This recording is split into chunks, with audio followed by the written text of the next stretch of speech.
토중 어떤 정신질환자가 청년이 목사님이 설교하고 있는데 정신질환자인 청년이 강단 앞에 뛰어나면서 막 소리칩니다. 나는 하나님의 아들 예수다. 이렇게 목소리쳐요. 갑자기 뛰어서 나는 소리치는 거예요. 나는 하나님의 아들 예수다. 그러니까 여러분 성도들이 얼마나 난감했겠어요. 당황스럽잖아요. 그렇잖아요. 어떻게 해볼 수도 없고 성도들이 다 짤짤매며 어쩔 줄 몰라고 있는데 목사님이 아이디가 생각난 거예요. 조용히 방송실로 갑니다.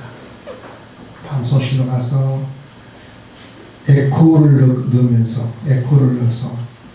낮은 목소리로 마이크에 에코를 넣고 낮은 목소리로 목사님이 말합니다. 난 너를 보낸 적이 없다.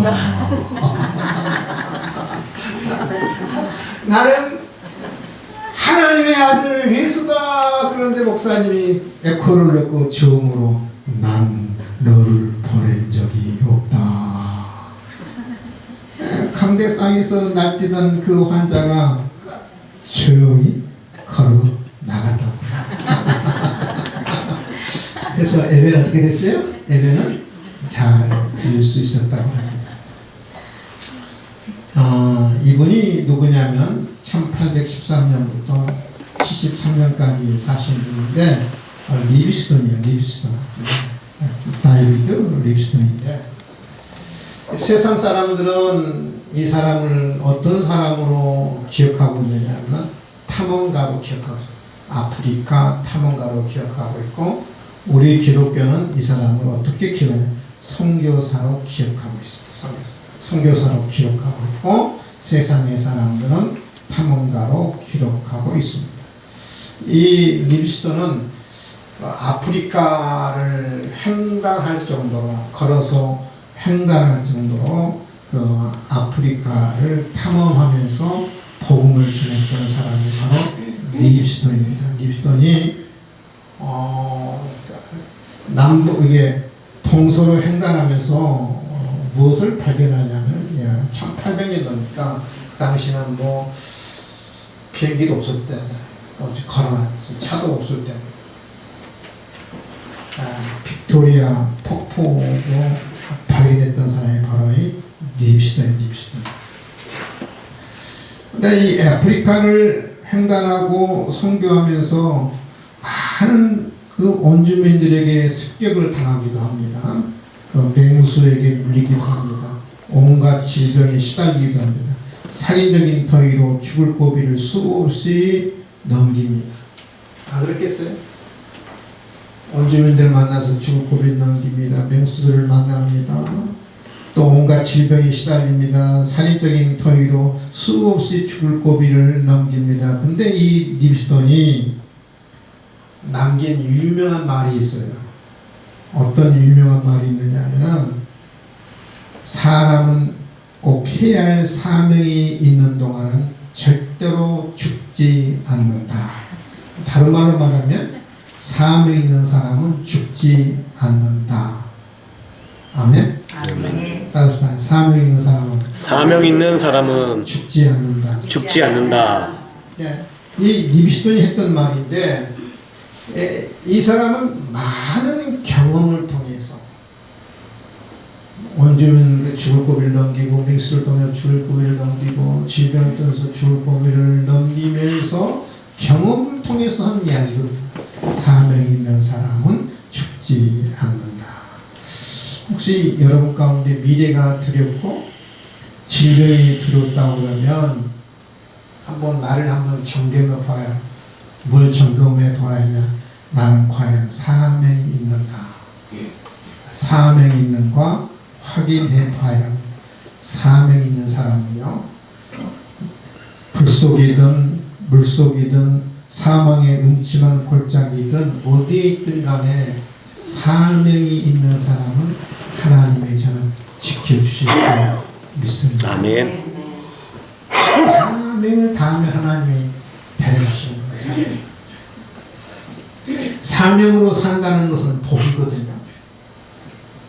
아름다운 일이고 복된 일입니다. 여러분, 산다고 다 사는 삶이 아니에요. 사명 없이 살아가는 사람은 살아있으나 의미가 없어요. 가치가 없어요.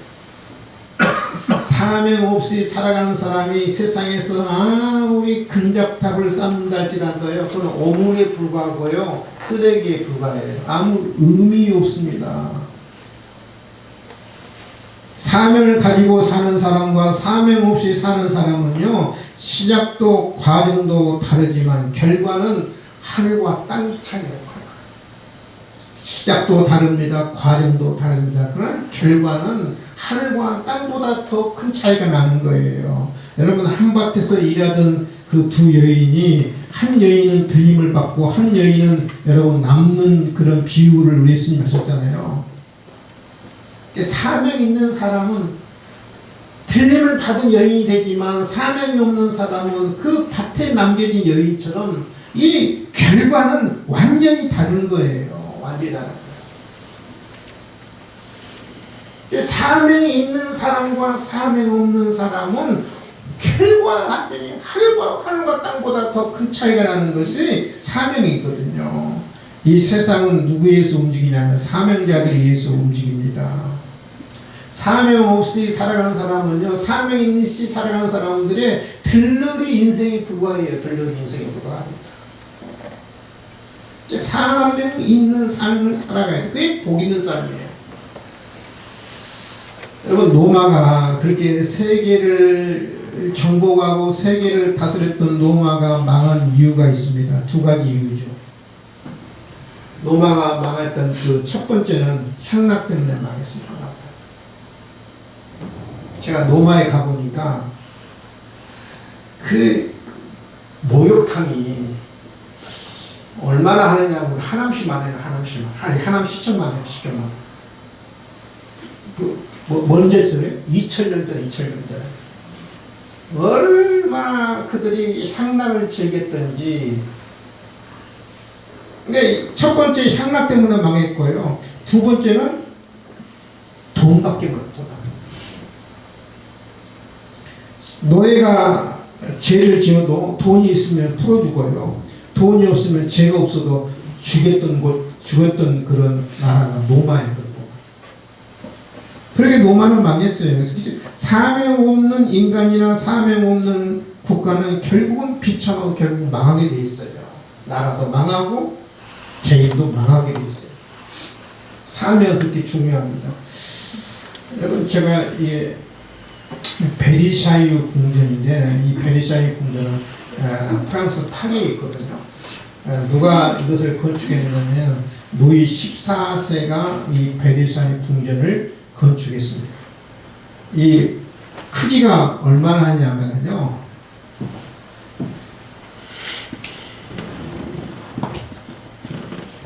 무려 150만 평이에요. 150만 평은 감이 잘 안 오잖아요. 여의도가 몇만 평인지 아세요? 여의도가? 전체 여의도가. 국회의사당 다 해서 광장에서 다 여의도 금융 그런 빌딩들 다 포함해서 여의도가 80만 평이에요. 80만 평. 그럼 여의도 몇 배예요? 2배예요. 2배. 이 베르사유 궁전이 어마어마한 거예요. 이 내부를 보면은요, 아주 황금으로 치장해서 아주 너무너무 호화스러워요. 근데 누가 이 궁전을 지었느냐면 루이 14세가 지어서 여기서 삽니다. 그 다음 황제가 누구냐면 루이 15세.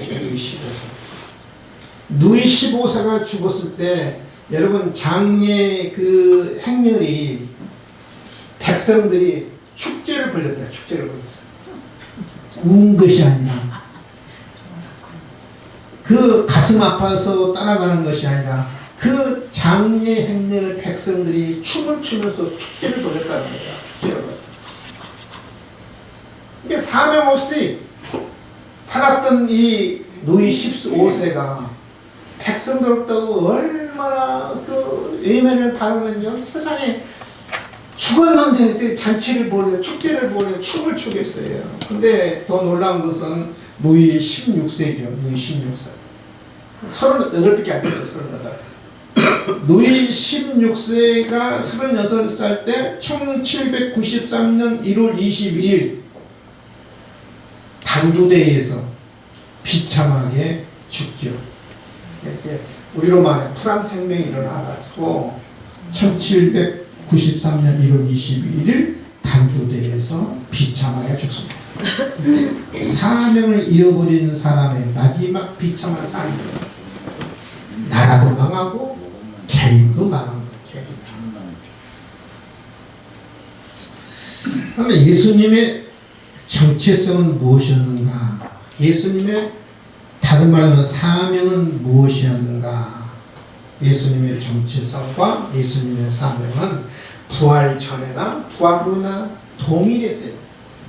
볼까요? 예수님의 정체성, 예수님의 사명은 뭐냐면은 마가복음 1장 38절에 보면 예수님이 십자가에 지시기 전 일이죠. 이 시대에 우리가 다른 가까운 데로 가까운 마을들로 가자. 거기서도 전도하느니 내가 이를 위하여 왔노라. 예수님이 이 땅에 왜 오셨느냐? 뭐하러 왔느냐? 전도하러 이 땅에 왔다. 그러죠. 전도하러 왔다. 오늘 21절은 본문이거든요. 오늘 21절은 본문인데 요한복음 20장 21절 예수께서 또 이르시되 너에게 평강이 있을지어다. 첫 번째 예수님의 부활 후에 첫 음성이 너에게 평강이 있을지어다. 오늘 두 번째 시간입니다. 우리 예수님의 두 번째 음성은 뭐냐면 두 번째 말씀은 아버지께서 나를 보내신 것 같이 나도 너희를 보내노라. 예수님의 정체성은 뭐냐면 아버지가 나를 보냈다는 거야. 그래서 마가복음 1장 38절에도 내가 이를 위해서 왔다 그렇게 말씀하고 있는 것을 볼 수 있습니다. 예수님은 한순간도 이 사명을 잃지 않았어요. 아버지께서 나를 이 땅에 보냈다. 아버지께서 나를 보냈다. 부활 후에 또 예수님은 그 정체성, 예수님의 사명은 변하지 않았습니다. 누가 나를 보냈다? 아버지께서 나를 보냈다. 이게 예수님의 사명이었고 예수님의 정체성이었어요. 예수님이 그 자신의 사명을요 뭘로 비유하냐면 음식으로 비유하거든요. 음식으로 비유하는데 예수님께서 시장하실 때 제자들이 마을로 갑니다. 마을에 돌아가서 예수님께서 잡수실 음식을 갖고 와요. 그리고 예수님 앞에 음식을 드립니다. 그때 예수님이 뭐라고 말씀하시냐면 시작하시니까 제자들이 마을로 가서 음식을 준비해서 예수님 앞에 가지고 와서 예수님 드시라고 하니까 예수님이 뭐라고 말하냐면 내게는 너희가 알지 못하는 먹을 양식이 있느니라. 너희들이 알지 못할 양식이 있다. 음식이 있다 그랬죠.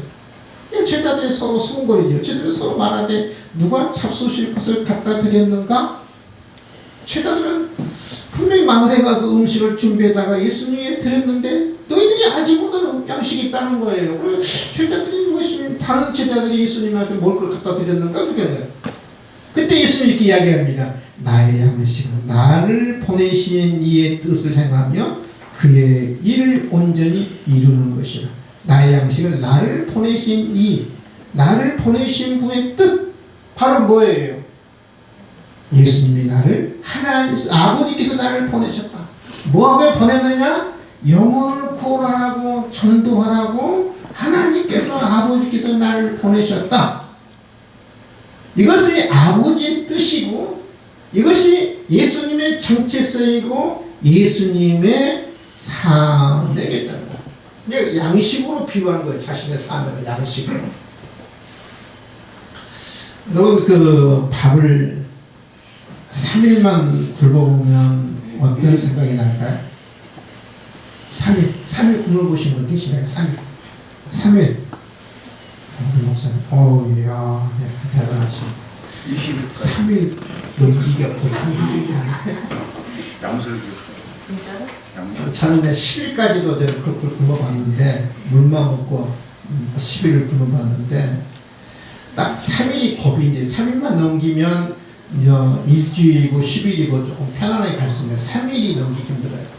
3일 넘기려 할 때 어떤 현상이 나느냐면, 앉아도 남의 생각, 누워도 남의 생각, 잠자도 남의 생각. 남의 막 아른거려가지고요. 이거 환장한다고요. 라면 3일을 굶어보면 라면 저는 그때 라면만 생각나요. 라면만 생각나요. 라면 국물에도요 고소하잖아요. 그렇죠? 고소하잖아요. 그러니까 밥을 굶어보면 앉으나 사나 누구나 일어서나 땅에 밥 생각나는 것처럼 예수님은 늘 뭐냐면은 사명만 생각하면서 사는 늘 전도할 것만 생각하면서 우리 예수님은 사셨던 분이에요.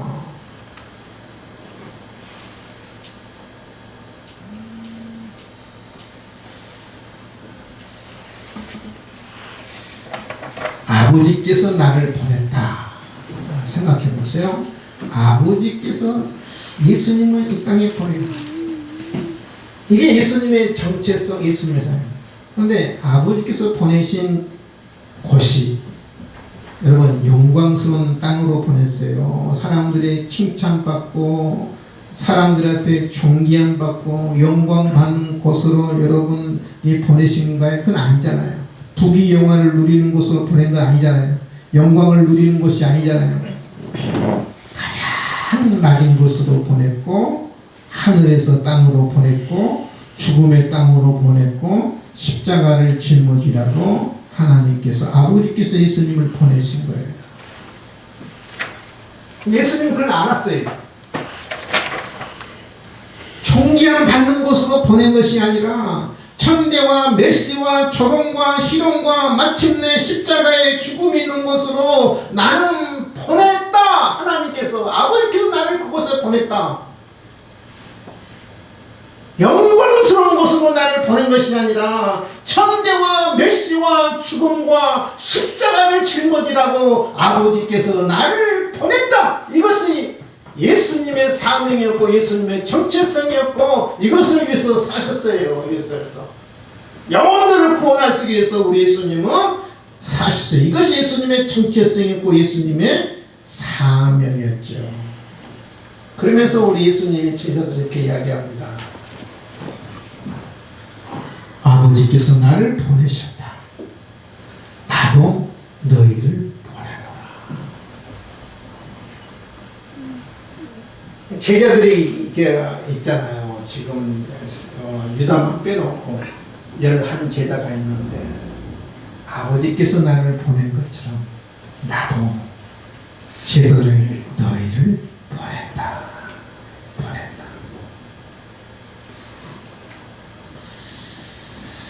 예수님의 제자들을 보낸 곳이 어디일까요? 여러분 환영받는 곳일까요? 칭찬받는 곳일까요? 인정받는 곳일까요? 아니죠. 나도 너희를 보낸다. 예수님과 똑같은 환난과 핍박과 조롱과 희롱과 죽음이 있는 땅으로 제자들 향해서 내가 그곳으로 너희를 보낸다. 너희는 멸시받는 땅으로 조롱받는 땅으로 핍박받는 땅으로 너희들은 가라.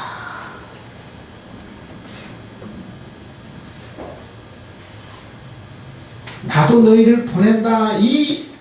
이것이 제자들의 사명이었어요. 정체성이었어요. 나도 너희를 보낸다. 나도 너희를 보내노. 이것이 제자들의 사명이고 정체성인데 이 사명을 갖고 살다가 이 정체성을 갖고 살다가 제자들은 여러분 예전에 제가 한번 영상 보여줬죠. 이 사명을 갖고 살다가 사명을 이루고 다 죽었잖아요. 예전에 제가 한번 보여드렸는데 조금 유사한 거 다시 한번 보겠습니다. 이 사명을 받고 살다가 나의 사명은 나의 정체성은 예수님이 나를 보냈다. 죽음의 땅으로, 멸시받은 땅으로, 천대받은 땅으로 우리 예수님이 나를 보냈다. 이 사명을 갖고 제자들은 늘 살았어요. 그래서 예수님처럼 마지막 장렬하게 죽음을 맞이하지 한번 보겠습니다.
제자들의 사명은 예수님이 나를 보내셨다. 어디로 보냈느냐? 멸시받는 땅, 희롱받는 땅, 핍박받는 땅, 죽음의 땅, 나를 보냈다. 이 사명을 갖고 제자들은 살았어요. 예수님의 사명은 아버지께 나를 보냈다. 제자들의 사명은 예수님께서 나를 보냈다. 영광받는 곳 아니고요. 칭찬받고 사람들의 인정받는 곳으로 보낸 것이 아니라 죽음의 땅으로. 그래서 제자들은 하나같이 다 죽음으로 인생을 마무리한 것을 볼 수 있습니다. 그러면 여러분, 저와 여러분의 사명은 뭘까요? 예수님께서 나를 보내셨다. 이게 저와 여러분의 정체성이고 사명이에요. 따라서 합시다. 예수님께서 나를 보내셨다. 예수님께서 나를 보내셨다. 이것이 나의 사명이고 나의 정체성, 내가 존재할 이유인 거예요. 예수님이 나를 세상에 보내셨나요? 무슨 일을 하라고 나를 세상에 보내셨나요? 여러분은 무엇을 하다가 여러분 가시렵니까? 사람은 우연히 왔다가 우연히 가는 존재가 아닙니다. 사명 있는 삶과 사명 있는 삶은 완전히 다릅니다. 사명이 없는 사람의 삶은 의미가 없습니다. 가치가 없습니다. 아까 전에 말씀드린 아무리 금자탑의 업적을 남겼다 할지라도 그 업적은 오물에 불과하고 쓰레기에 불과합니다. 사명 있는 삶이 의미가 있고 가치가 있어요. 예수님이 나를 보내셨다. 여러분, 우리가 사명 있는 삶을 산다고 해서 자신 하던 일을 다 버리고 선교사가 되라는 말이 아닙니다. 전도사가 되라는 말이 아닙니다. 목사가 되라는 말이 아닙니다. 여러분의 삶 속에서 선교적 사명을 살아가는 것이죠. 자식을 길러도, 주부의 일을 해도, 사업을 해도, 공부를 해도, 운동을 해도 선교적 삶을 갖고 살라는 거죠. 하나님이 나를 이 가정의 선교사로 파송했다. 하나님이 나를 일터의 선교사로 파송했다. 하나님이 나를 직장의 선교사로 파송했다. 하나님이 나를 선교사 내 일터에 그게 바로 선교적 삶을 살라는 거죠. 사명을 갖고 살아야 합니다. 사명 없는 삶은 여러분 사나 죽으나 마찬가지예요. 가치가 없습니다. 예수님의 11 제자들이 물을 꼭꼭 걸어 잠그고 두려워 떨고 있죠. 그때 우리 주님은 제자들에게 너에게 평강이 있을지어다. 아버지께서 나를 보내신 같이 나도 너희를 보내라. 내가 살아났는데, 내가 죽음 가운데 3일 만에 내가 살아났는데 너희들이 왜 문을 꼭꼭 걸어 잠그고 도대체 무엇을 하고 있느냐?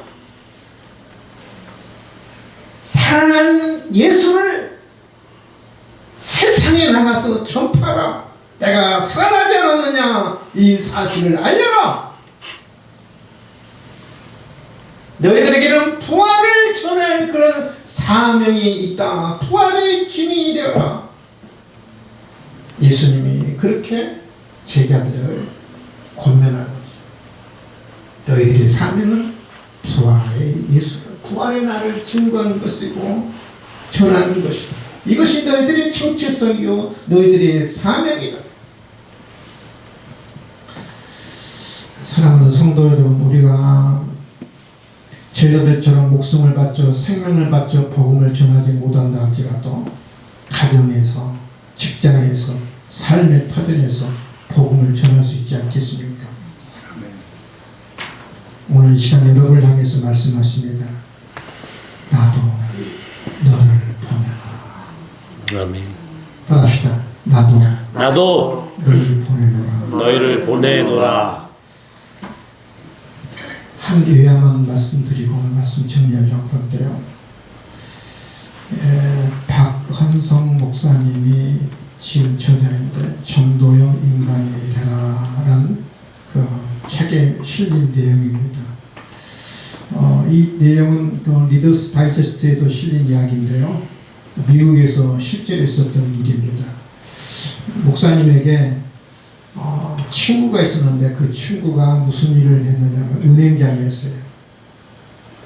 목사님과 이 은행장 친구 간에 늘 기회 있을 때마다 골프도 같이 치고 또 어떤 연애도 이제 참석하고 늘 친구였어요.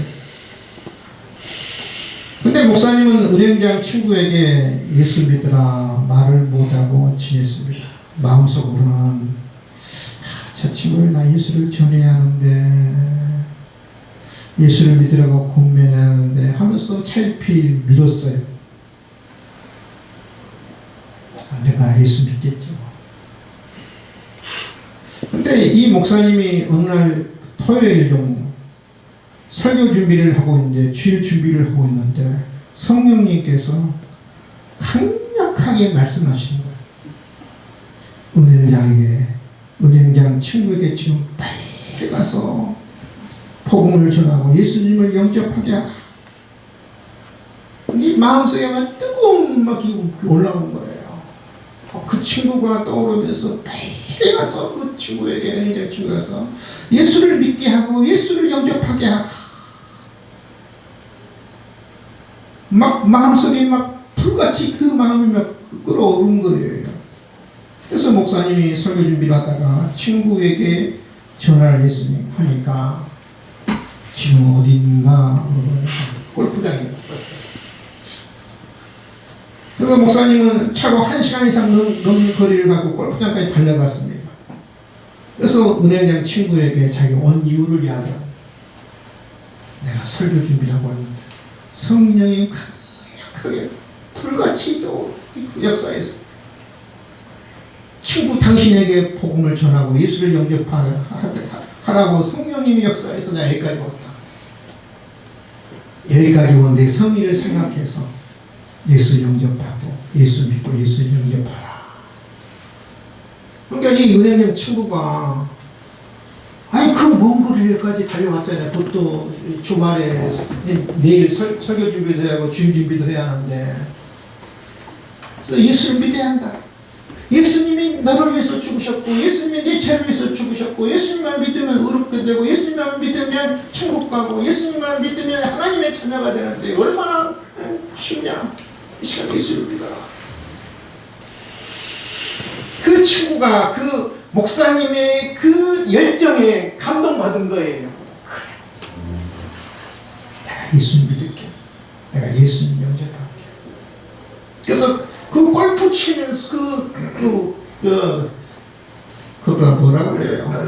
그린이라고 그래? 골프장에서 목사님이 기도한 거예요.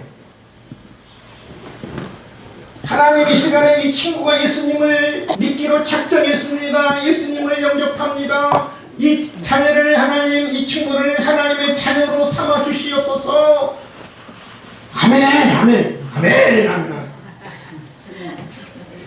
그래서 예수 믿게 하고 예수님 영접하게 해서 집에 돌아왔어요. 근데 돌아온 바로 그 시간이에요. 골프장에서 골프 치고 있던 그 은행장 친구가 골프채를 들어 올리는 순간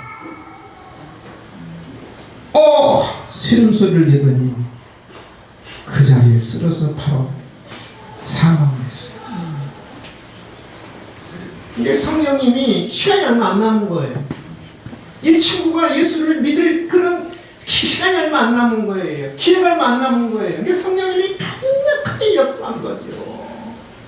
빨리 가서 예수 믿게 하고 예수 영접하게 하라. 예수를 믿고 예수 영접하였으면 바로 그래서 골프채를 들어 하는 순간에 쓰러졌어. 바로 사망한 거죠. 만약에 목사님이 성령의 감동을 받고도 은행장 친구에 달려가지 않았더라면 여러분 이 친구는 어떻게 했을까요? 영원한 지옥까지 않았겠어요. 성령님께서 강력하게 역사할 때 이 목사님을 순종한 거죠. 달려갔어요. 그 달려간 그 열정에 그 친구가 감동을 받아서 예수님을 믿고 예수님을 영접한 거죠. 그래서 예수님 영접해서 불행하게 골프장에서 돌아가셨지만 저는 구원받고 있고 천국 간 줄 저는 여러분 믿습니다. 제가 살아보니 그런 것 같아요. 하나님이 언제 우리를 부를지 몰라요.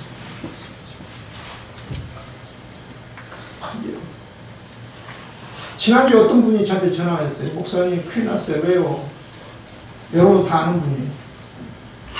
말기암이래요. 며칠 못 산대요.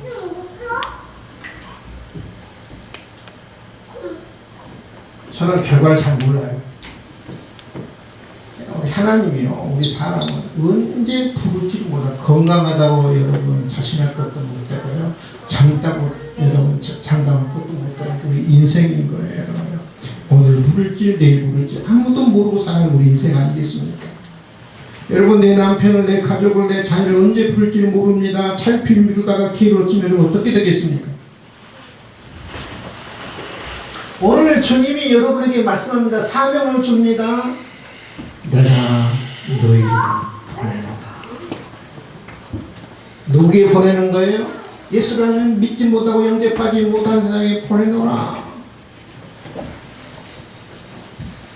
근데 여러분 우리 것을 이 하나님인 예수님이 나를 보낸다.